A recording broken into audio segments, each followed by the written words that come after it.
Oi, gente! Estou aqui de volta com uma nova aula e hoje a gente vai conversar um pouquinho sobre os ossos do pescoço e também da coluna vertebral. A gente vai abordar aqui algumas características das vértebras, também do osso sacro, né? Então venham comigo para mais uma aula sobre anatomia. A gente vai começar falando um pouquinho do ocioide, né? Nós não temos o ocioide aqui na bancada, mas é importante a gente falar do ocioide porque o ocioide, ele está relacionado com a divisão da musculatura do pescoço. Então, são muitos músculos que se inserem no ióide, tá? O ióide, ele é um osso que ele possui um corpo, ele possui um corno maior e um corno menor. E nós temos os músculos supraioides, que eu já fiz um vídeo, vocês têm aí no canal. E a gente também tem os músculos infraioides. Então, esses músculos supraioides e infraioides, eles de alguma forma estão relacionados com o ocioide, né? Mas vamos começar conversando sobre a nossa coluna vertebral. Então, todo mundo sabe que a coluna vertebral faz parte do esqueleto quê? Axial, né?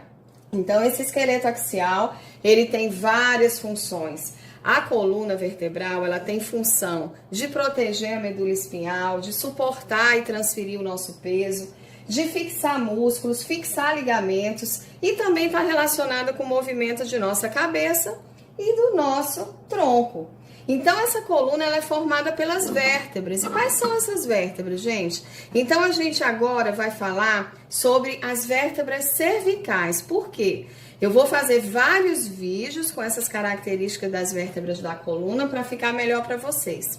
Essa coluna vertebral, ela é formada por 7 vértebras cervicais, tá? Ela é formada por 12 vértebras torácicas, 5 vértebras que são as vértebras lombares, 5 vértebras sacrais que formam o osso sacro e a gente tem 4 vértebras que são chamadas de coxígeas. E essa coluna vertebral no ser humano, ela apresenta 2 tipos de curvatura. Nós temos a curvatura que é classificada como primária e a curvatura que é classificada como secundária.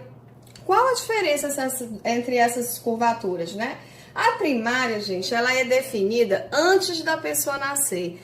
Então, eu tenho 2 curvaturas primárias. A primeira curvatura é a torácica. Então, ó, a gente já vem assim, ó. O tórax da gente já tem essa convexidade. E eu vou ter lá embaixo também, olha só, no meu osso sacro, eu já vou ter essa curvatura também que é primária. A secundária, ela vai acontecer, primeiramente, quando a criança começa a sustentar o pescoço, já começa a formar a primeira curvatura secundária. Essa curvatura secundária já vai estar relacionada com as vértebras cervicais, tá? Que é o pescoço, especificamente. E nós vamos ter também a segunda curvatura secundária, que vai ser a nossa curvatura lombar. E falando nisso, é importante a gente falar que existem algumas deformidades que podem acontecer na nossa coluna, né? Vocês já ouviram falar, com certeza, que alguém tem um problema de cifose, ou um problema de lordose, ou escoliose, ou até mesmo a escoliose. Então, o que é isso? São algumas situações clínicas, assim, de desvios de coluna, situações patológicas, e que você tem o quê? Você tem, por exemplo, na cifose ou chifose, você tem um aumento da curvatura torácica, então aquela pessoa que é corcunda. Na lordose, você vai ter um aumento da curvatura lombar. Na escoliose, você tem aquele desvio lateral. Esse desvio lateral, ele pode ser para o lado direito, ou ele pode ser para o lado esquerdo. E na escoliose, a gente tem um desvio que é tanto para o lado quanto para frente. Mas voltando aqui para as nossas vértebras, o que a gente vai ter de característica? Bem, eu posso generalizar e posso falar para vocês que existe uma estrutura geral dessas vértebras, tá? Essa estrutura geral, ela fala que toda vértebra vai ter um corpo, toda vértebra vai ter arco vertebral e nesses arcos, às vezes, você pode encontrar pedículos, pode encontrar lâminas. A vértebra, ela tem forame vertebral, canal vertebral, ela pode ter processo espinhoso, tá? Ela pode ter também processos transversos, processos articulares, tanto superiores quanto inferiores, e ela pode ter o forame intervertebral e também pode ter algumas incisuras, por exemplo, incisura vertebral superior e incisura vertebral inferior. Quando a gente fala de vértebra cervical, olha só que legal. A gente tem 7 vértebras, como eu falei para vocês. Então, olha como é fácil aprender. Vamos esquecer essas aqui. Eu tenho 2 vértebras, que é o atlas e o axis, que recebem esse nome. As outras não.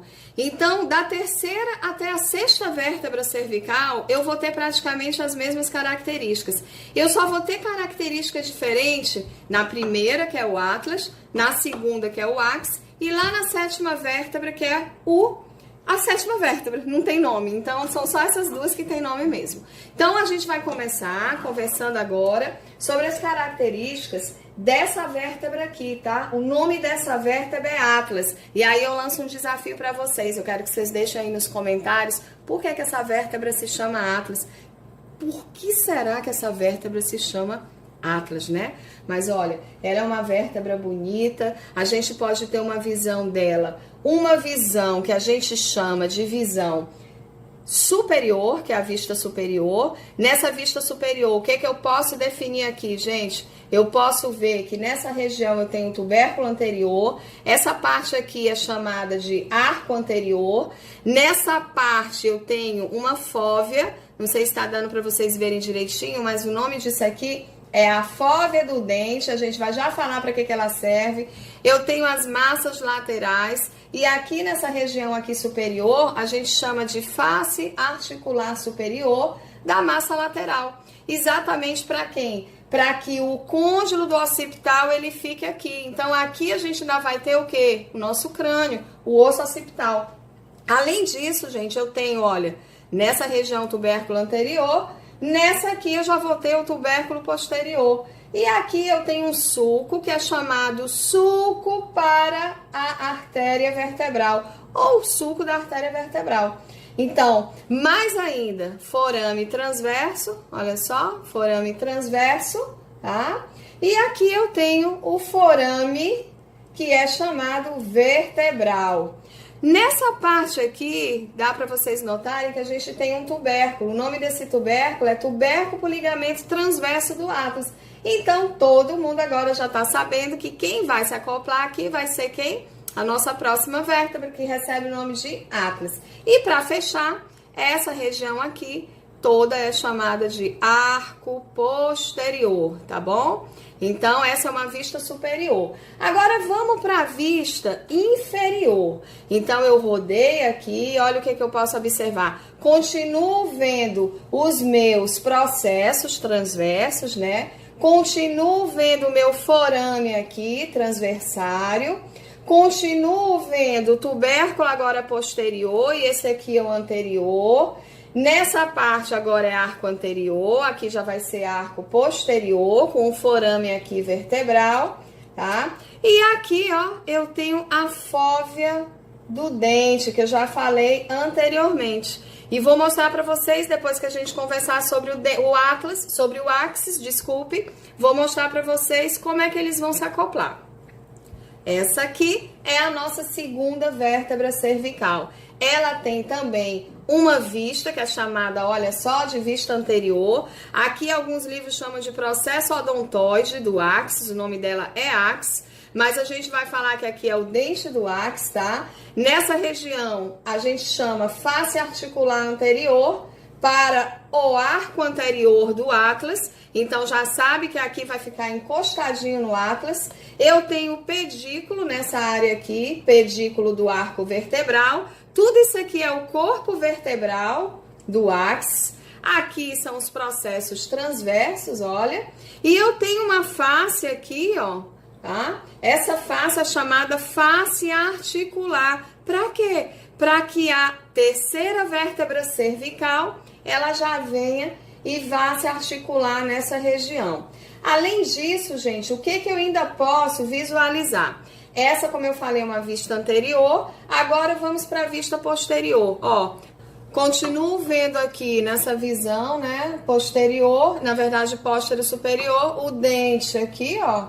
E aqui, gente, a gente chama de face articular posterior para o ligamento transverso do atlas. Aqui eu continuo vendo também o processo transverso, tá?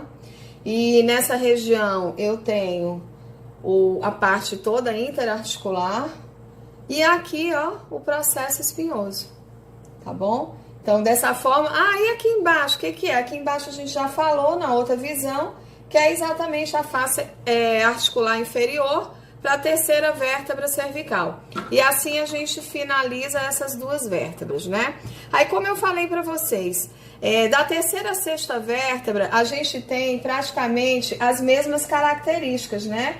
Então, o que que vai acontecer? A gente pode pegar qualquer uma dessas vértebras, de terceira a sexta, e a gente pode, por exemplo, falar alguns acidentes anatômicos que vão aparecendo, né? Então, eu tenho a C3, a C4, a C5, a C6, e aqui, olha, uma vértebra cervical, tá? O que que a gente consegue visualizar nessa vértebra aqui cervical? Eu vejo processo espinhoso, observa aqui que o processo espinhoso, ele é bífido, tá? Ainda assim, a gente tem algumas regiões que estão relacionadas com processo e face articular, tá? E assim sucessivamente. Então, você vê que as características, elas são muito similares, tá? Nessa parte aqui, eu tenho a face articular, tá? Do corpo vertebral, ó. E continua assim com essas características para a terceira, sexta vértebra cervical. A gente vai ter exatamente, olha só, a articulação do Atlas com o Axis. Olha que bonitinho. Olha só. Tá bom?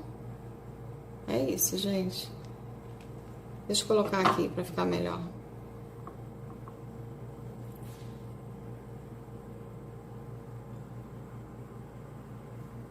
Tá bom? Então, dessa forma, a gente fecha aqui o nosso estudo sobre as cervicais.